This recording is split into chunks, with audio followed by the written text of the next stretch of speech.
Halo teman-teman semua, perkenalkan nama saya Ali Harifa dengan NIM 123210042 dari Program Studi Teknik Sipil Angkatan 2023. Oke, pada kali ini saya akan menjawab soal-soal yang telah diberikan sebagai tugas akhir dari Python. Dan di sini saya menggunakan Colab untuk membuat sebuah codingan dan menjawab soal. Nah, di soal nomor satu ini kita disuruh atau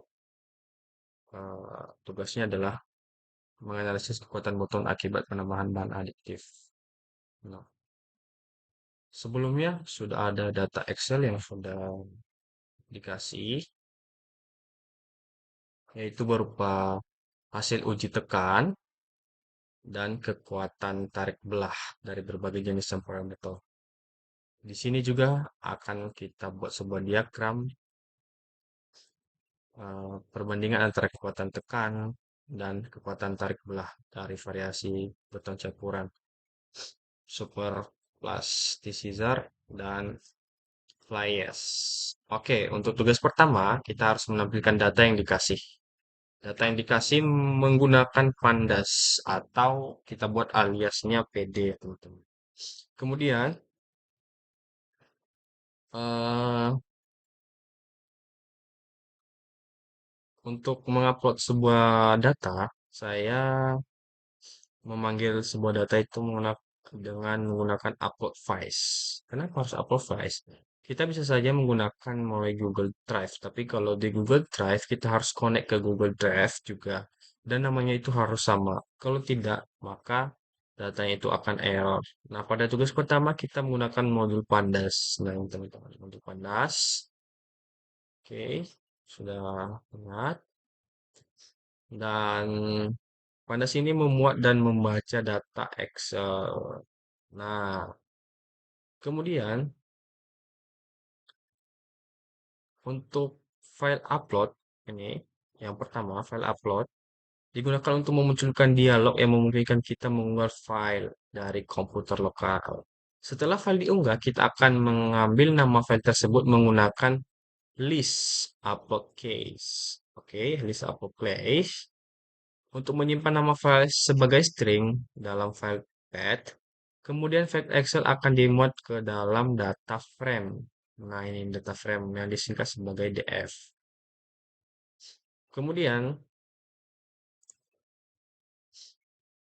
nanti ketika sudah di print DF, data Excel yang beton, maka dia akan uh, muncul ya teman-teman, data print data Excel betonnya. Oke, pada tugas yang kedua, kita membuat dua jenis grafik batang, yaitu menganalisis kekuat eh, untuk menganalisis kekuatan tekan dan kekuatan tarik belah. Ini teman-teman ada graf yang pertama dan graf yang kedua. Nah, di sini kita menggunakan yang namanya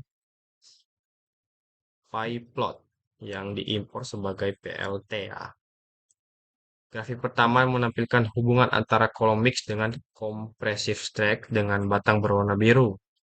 Nah, ini warna biru, ini data frame-nya mix compressive strike.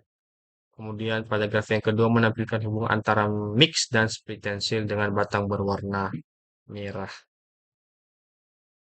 Kedua, grafik ini membantu kita memvisualisasikan seberapa kuat campuran tertentu dalam hal kekuatan tekan dan kekuatan tarik belah. Oke. Pada tugas yang ketiga, kita menggunakan regresi linear untuk menganalisis hubungan antara kekuatan tekan dan kekuatan tarik belah. Model regresi linear dilatih menggunakan linear regression ya. Ini linear regression. Ini teman-teman model linear regression dari modul scalar. Variabel input X diambil dari kolom compressive track. Ya, sementara variabel target Y diambil dari kolom speed tensile. Nah, ini teman-teman. Nah, ya tadi ini. Nah, ini adalah dari koordinat. diambil dari eh, X menjadi koordinat X dan split tensil menjadi koordinat Y. Nah, ini datanya yang sudah diambil. Kemudian, setelah model dilatih, kita akan melakukan prediksi nilai speed tensil berdasarkan nilai compressive strength dengan model PredictX. Nah, hasilnya divisualisasikan dengan plot scatter untuk data asli dan garis merah yang mewakili prediksi dari model. Akhirnya, koefisien regresi yang menunjukkan seberapa besar perubahan pada speed tensil setiap kali compressive strength berubah dan intercept, yaitu titik potong garis dengan sumbu Y, dihitung dan ditampilkan. Koefisien dan intercept ini memberikan gambaran mengenai bagaimana kedua parameter tersebut saling berkaitan secara matematis.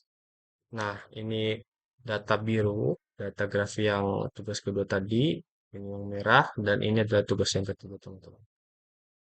Nah, oke, lanjut. Pada soal nomor yang kedua, itu kita memiliki fungsi utama untuk menghitung volume kendaraan rata-rata yang setara dengan equivalent motor car unit. Berdasarkan data lalu lintas kendaraan, baik yang dimasukkan secara manual maupun melalui file Excel, soalnya juga memberikan visualisasi data melalui berbagai grafik dan menghitung kapasitas jalan berdasarkan panjang dan lebar jalan yang diberikan. Nah, ini kita menggunakan menggunakan pustaka Pandas lagi. Oke. Eh,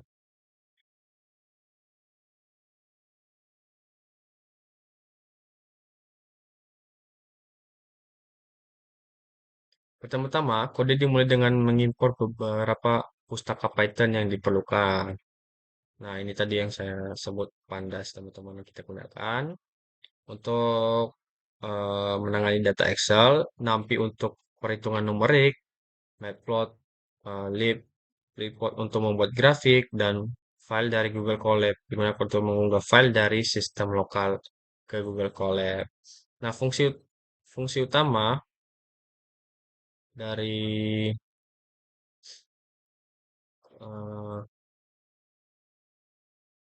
eh, fungsi utama dimulai dengan main,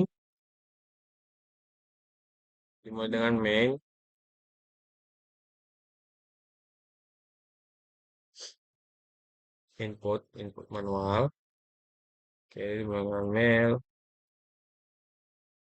yang menampilkan menu pilihan kepada pengguna untuk masukkan data secara manual atau dari file X pengguna. Nah,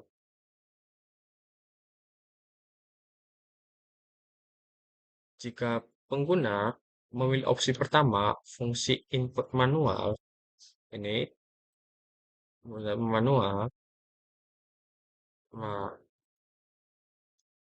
dalam fungsi ini pengguna diminta memasukkan waktu awal dan waktu akhir survei. Nah, ini start time dan end time dalam interval selama 15 menit. Pengguna harus memasukkan jumlah untuk 3 jenis kendaraan. Nah, ini ada 3 jenis kendaraan. Oke. Untuk memastikan input valid, kode menggunakan mekanisme pengecekan yang akan terus meminta input sampai memasukkan bilangan bulat non negatif. Selain data kendaraan, pengguna juga harus memasukkan panjang dan lebar jalan. Nah, panjang dan lebar jalan yang digunakan dalam survei. Setelah input selesai, data ini akan dikembalikan dan diproses lebih lanjut. Nah, ini tadi teman-teman yang disebut dengan upload data. Oke,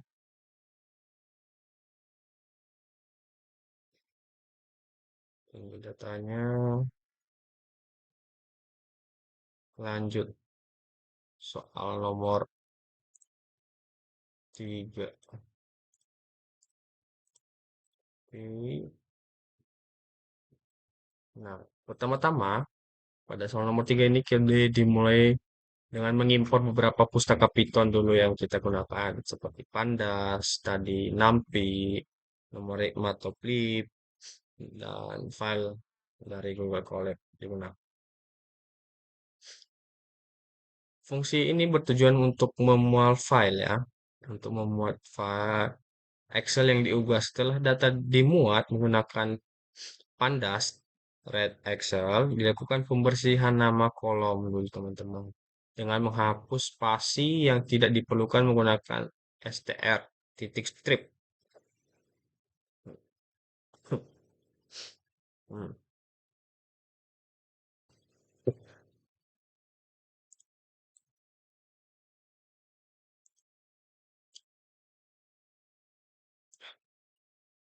Fungsi calculate velocity, fungsi ini menghitung kecepatan dari data percepatan yang diberikan. Nah, mungkin teman-teman dapat melihat calculate velocity ini untuk menghitung kecepatan hasil dari integrasi percepatan. Nah, ini ada NP-nya. NP itu nampis, sum digunakan untuk melakukan integrasi numerik atau penjumlahan kumulatif. Nampi gradien sebagai waktu memberikan perubahan waktu antar data untuk menghitung integral tersebut. Nah, mungkin teman-teman dapat melihat bagaimana codingannya dari awal sampai akhir. Ini datanya semua. Ini juga ada grafiknya. Oke, langsung kita masuk pada nomor yang 4. Pada soal nomor 4 ini bertujuan untuk mensimulasikan dan menganalisis data curah hujan harian selama setahun. Nah, data yang sampel yang diambil itu adalah pada tahun 2023. Nah, teman-teman, ketika kita mau menganalisis atau mensimulasikan curah hujan, yang harus dilakukan yang pertama yaitu menginput data eh, curah hujan selama setahun, mulai dari persiapan datanya, membuat dari awal tanggal 1 itu day ini kita buat datanya days, pandas, date range, mulai dari tanggal 1 ya, mulai dari tanggal 1 bulan 1 Januari, kemudian seterusnya gitu. Oke. Kemudian di data frame dengan kolom tanggal dan hujan. Nah, dan tanggal diatur sebagai indeks untuk mempermudah analisis berbasis waktu. Nah, mungkin teman-teman dapat melihat juga bagaimana caranya. Ini ada set tanggal sebagai indeks, ada curah hujan rata-rata bulanan, ini data resampel, kemudian curah hujan, menghitung intensitas hujan maksimum, ada juga mengidentifikasi hari dengan curah hujan yang ekstrim, dan menentukan ambang batas. Oke, teman-teman, ini eh, grafik ya, grafik curah hujan selama setahun yang telah dianalisis dari bulan Januari sampai bulan Desember. Eh, oke, teman-teman, cukup sekian penjelasan dari saya. Mungkin masih banyak kekurangan-kekurangan dan saya mohon maaf. Dan mungkin teman-teman dapat lebih tahu ataupun ketika teman-teman mau lebih mengenal lagi tentang collab ini, teman-teman dapat mempelajarinya pada YouTube ataupun pada eh, sumber-sumber yang lain. Demikian, terima kasih.